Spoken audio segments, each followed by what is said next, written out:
My boyfriend let my stalker ex into our apartment to leave me a birthday surprise. How do I handle this absurdity? I never thought I'd be one of those people who had to use the words, my stalker ex. It sounds like something that happens in movies or crime podcasts, not in the life of an ordinary woman who just wanted a normal relationship. But that's exactly what happened to me. My name's Emily, and for the last year, I've been dating Jason. He's kind, funny, easygoing, the kind of man who doesn't raise his voice even when he's angry. He came into my life at a time when I was still picking up the pieces of something broken. Before Jason, there was Liam. At first, Liam seemed perfect. Charming. Attentive. The kind of guy who remembered your coffee order, your favorite song, and the names of your childhood pets. He moved fast, too fast, but I mistook that for passion. By the time I realized how possessive he really was, I was already deep into the relationship. It started with little things, him getting jealous if I hung out with male coworkers, or texting constantly when I was out with friends. Then it turned darker. He'd show up uninvited at places I hadn't told him I'd be. Once, he was waiting outside my apartment after work with a bouquet of flowers, smiling like it was romantic instead of terrifying. When I tried to end things, he begged. Then he cried. Then he got angry. Really angry. He started sending me long messages about how I'd ruined his life. He left notes under my windshield. I changed my number, blocked his accounts, moved apartments, but somehow, he always found a way to reach me. Eventually, I went to the police. They issued a restraining order. That should have been the end of it, but for months after, I still felt like he was nearby. I'd see a familiar car parked too close to my building or feel watched when I walked home. It's hard to explain that kind of fear to someone who's never lived through it. It seeps into you. It changes how you breathe, how you sleep, how you trust. Then Jason came along. He was everything Liam wasn't, steady, calm, understanding. The first time I told him about what happened, I half expected him to look at me like I was overreacting. Instead, he took my hand and said, "You're safe now. I won't let anyone hurt you again." And for the first time in a long time, I believed it. Jason and I moved in together after 6 months. Maybe it was fast, but being with him made me feel grounded. We built routines, cooked together, argued about dumb things like whose turn it was to do the dishes. Ordinary life. Safe life. My birthday was coming up, and Jason kept teasing me about a special surprise. He's not great at keeping secrets, so I knew he was planning something big. Every time I asked, he'd grin and say, "Just wait. You're going to love it." I assumed it would be something simple, maybe a nice dinner, a gift, or even a weekend getaway. He'd been acting a little nervous lately, but I figured it was just excitement. Then, the night before my birthday, we were sitting on the couch watching a movie. Jason suddenly asked, "Hey, you ever talk to that ex anymore? What was his name again? Liam?" The question made my stomach tighten. "No," I said firmly. "And I don't ever plan to." Jason chuckled lightly. "Yeah, I know. Just wondering. He sounds like a piece of work from what you've told me." "He was," I said. "I'm just glad that part of my life is over." Jason nodded, leaned over, and kissed me on the forehead. "Good," he said softly. "You deserve peace." I smiled, thinking how lucky I was to have him. I didn't know that by the next evening, the word peace would mean something entirely different. Because somewhere out there, Liam was watching. Waiting. And Jason, my safe, trusting, kind Jason, was about to open the door to a nightmare I thought I'd escaped. My birthday morning started off beautifully, or at least, it seemed that way. Jason woke me up with breakfast in bed. Pancakes, coffee, and a single rose in a vase. He smiled at me like he always did, the kind of smile that made the world seem still for a second. "Happy birthday, baby," he said softly, setting the tray down beside me. I grinned. "You're so sweet." "Thank you." We spent the morning like any normal couple. He told me to get dressed and said we'd go out for dinner later, but first, he had to set something up. He kissed my cheek, grabbed his keys, and told me not to peek around the apartment until he got back. It was playful, normal, affectionate, nothing felt wrong. When he returned about 2 hours later, he seemed a little jittery. I noticed it instantly. His hands trembled when he put down the grocery bags, and he kept glancing toward the living room like he was waiting for me to react to something. "Okay," I said, laughing nervously. "What's going on? Why are you acting weird?" Jason grinned, his voice a little too upbeat. "Just, excited. Go sit on the couch. Close your eyes." I did as he said. I sat down, hands in my lap, eyes shut. I could hear him moving things around, maybe lighting candles. I was expecting a cake or maybe some kind of surprise gift. Then he said, "Okay. Open them." I opened my eyes, and froze. On the coffee table in front of me was a small box wrapped in gold paper, and next to it, a bouquet of lilies. White lilies. The kind Liam used to bring me. For a second, I didn't say anything. I just stared, my heart suddenly pounding against my ribs. It was such a specific detail, too specific. Jason looked at me, smiling proudly. "What do you think?" Where did you get those?"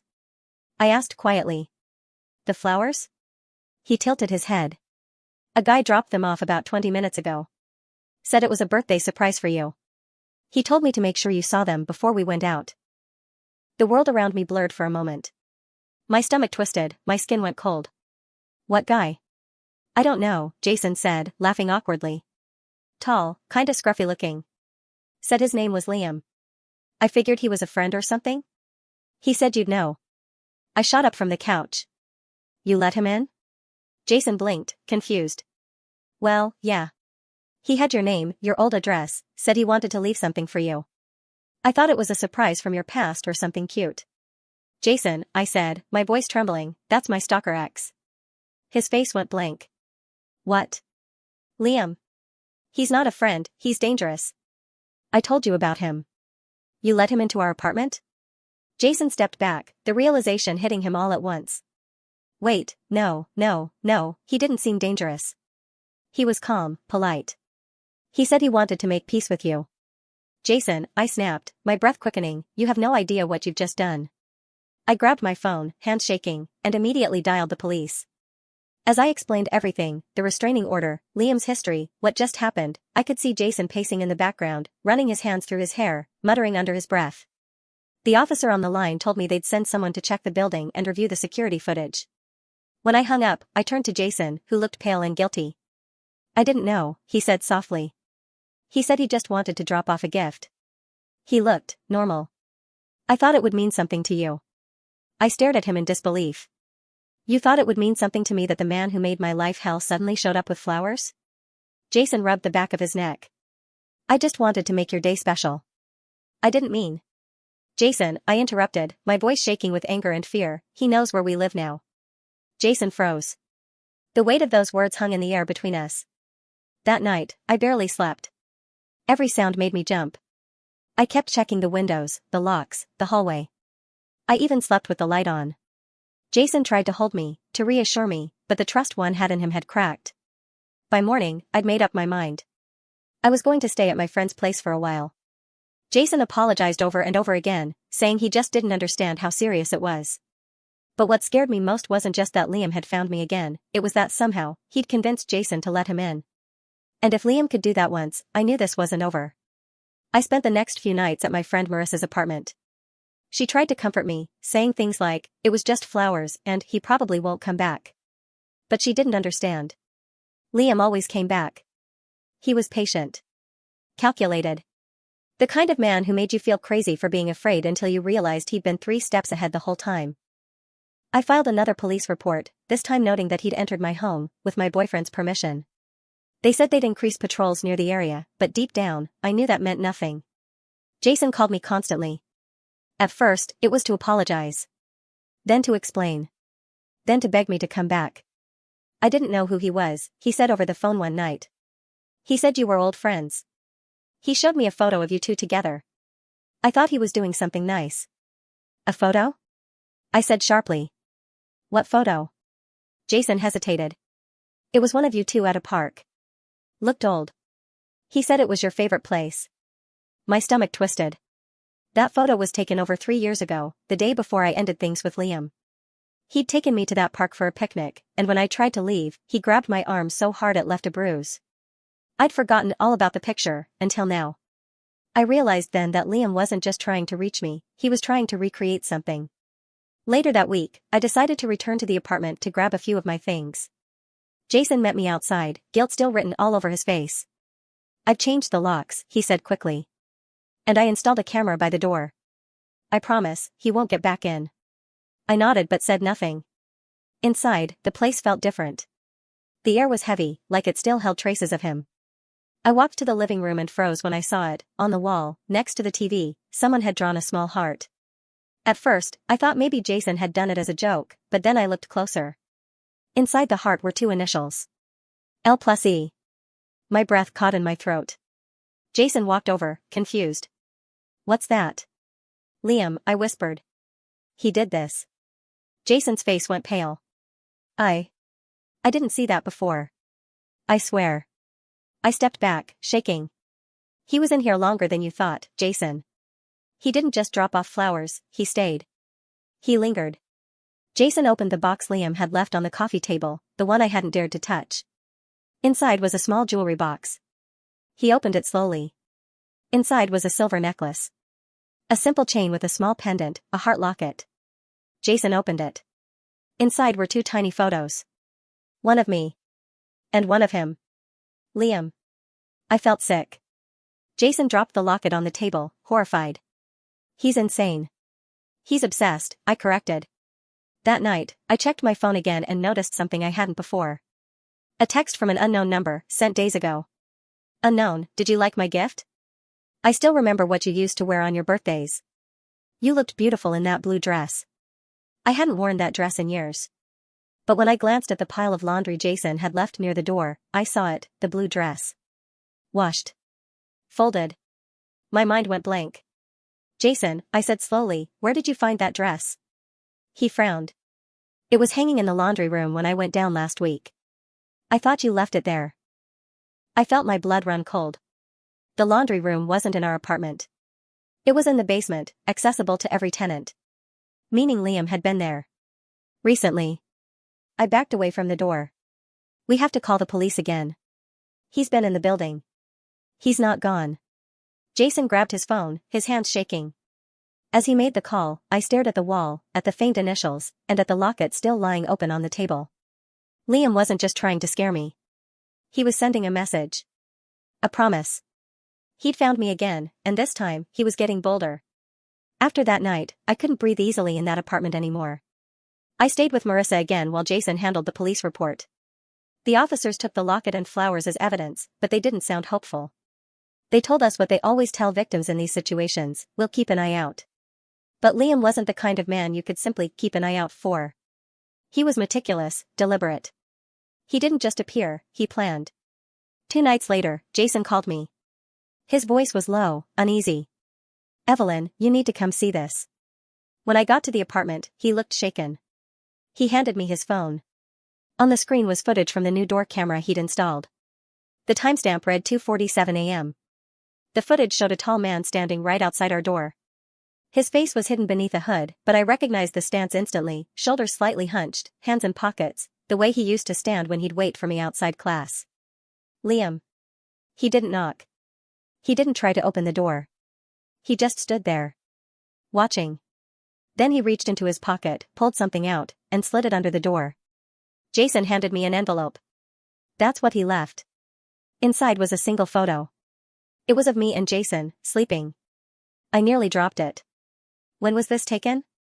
Jason swallowed hard. That's the night before your birthday. I remember that shirt I was wearing. Which meant Liam had already been inside the apartment before Jason even knew who he was. Before the birthday surprise. That realization made my legs go weak. He's been in here more than once.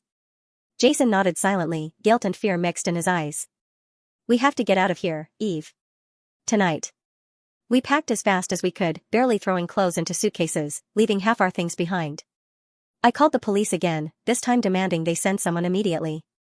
When they arrived, they reviewed the footage and agreed it was the same man from previous reports.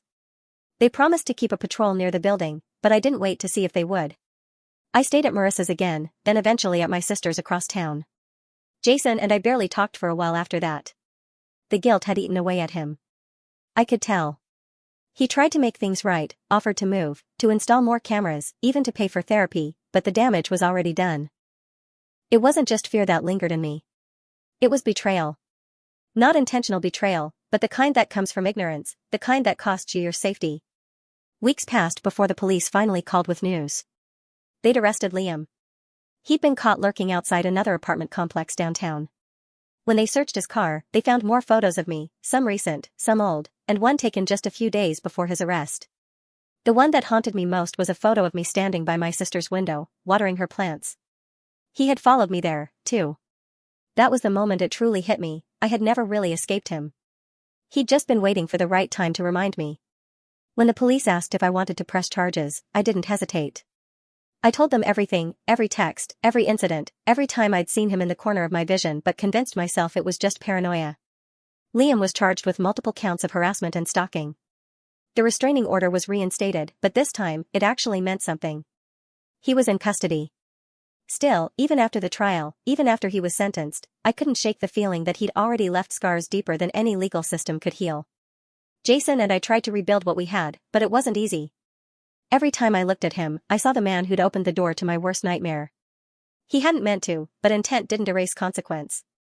Eventually, I moved out. Started over. New city. New number. New locks. It took months, but slowly, I began to feel like myself again. And yet, sometimes, when I walk down the street, I still feel that old familiar chill, the sense that someone's eyes are on me. I tell myself it's just trauma, memory, fear. But every time I find a white lily on my doorstep, part of me wonders if Liam ever really stopped watching.